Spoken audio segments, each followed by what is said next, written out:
fellow public speakers, I have a confession. I'm a violent person. I don't believe in violence.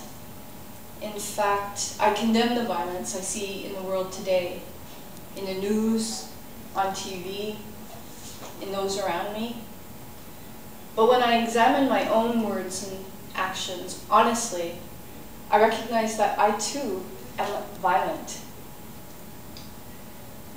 For example, when I watch a movie and the good guy captures the bad guy and beats him or even kills him, I feel satisfaction.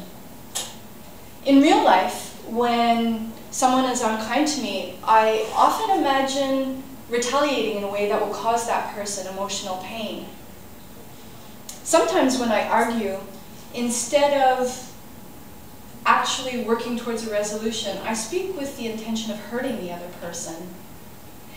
This violence may seem inconsequential. It's not physical, it's largely not premeditated, but that's what makes it so insidious. It's under the radar. A quiet violence that creates fertile ground for more violence. This is my personal contribution to our violent culture. I don't want to be this way. I don't want to live in a violent world. I don't think anyone does. But we allow violence. We perpetrate violence. And even if we want things to change, we often feel helpless. But we are not helpless. I want to convince you that not only are we not helpless, we have real, ultimate power. The power to refuse to be violent. Be the change you wish to see in the world. A famous quote from Gandhi. Be the change you wish to see in the world. Easy to say. Relatively easy to understand, but to live? In my opinion, to live nonviolently requires your full will. It requires humility, courage, determination. It also requires 3 truths that I want to present to you today.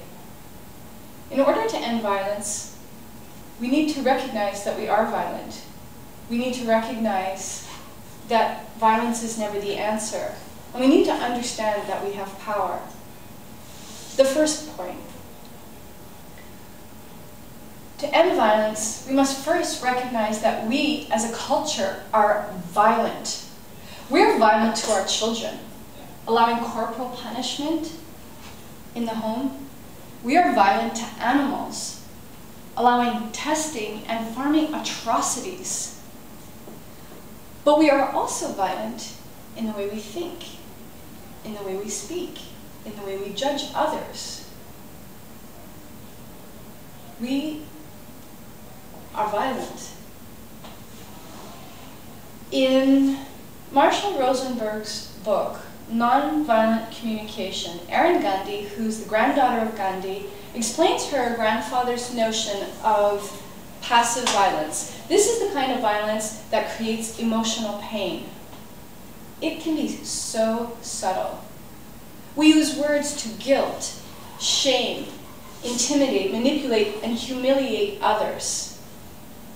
Passive violence is particularly dangerous because it goes unchecked and thus is rampant, contributing to the conditions that inspire physical violence. Truth number 2. We must accept that violence is never the answer. Violence only engenders more violence.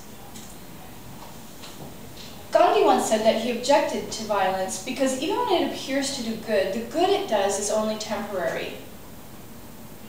The evil it does is permanent. When forming the civil rights movement, Dr.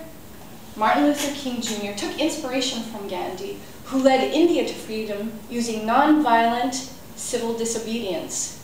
In 1959, when Dr. King visited India, he was impressed by the environment. He noticed that there was a marked absence of the bitterness and hatred that usually is felt in the air after a violent campaign.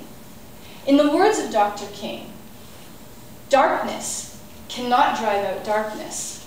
Only light can do that. Hate cannot drive out hate. Only love can do that. The third and most important truth: you have power. The power to change yourself. John Lennon famously said that the establishment will irritate you. They'll pull your beard, they'll flick your face to make you fight, because once they've got you violent, they know how to handle you. But it won't just be the establishment who provokes us. It'll be our friends, our family, our colleagues, strangers. But we always have the choice to respond nonviolently. The key is to take full responsibility for your thoughts, your feelings, and your actions, regardless if you feel provoked. We are all like little children when someone hurts us. But Mommy, he hit me first.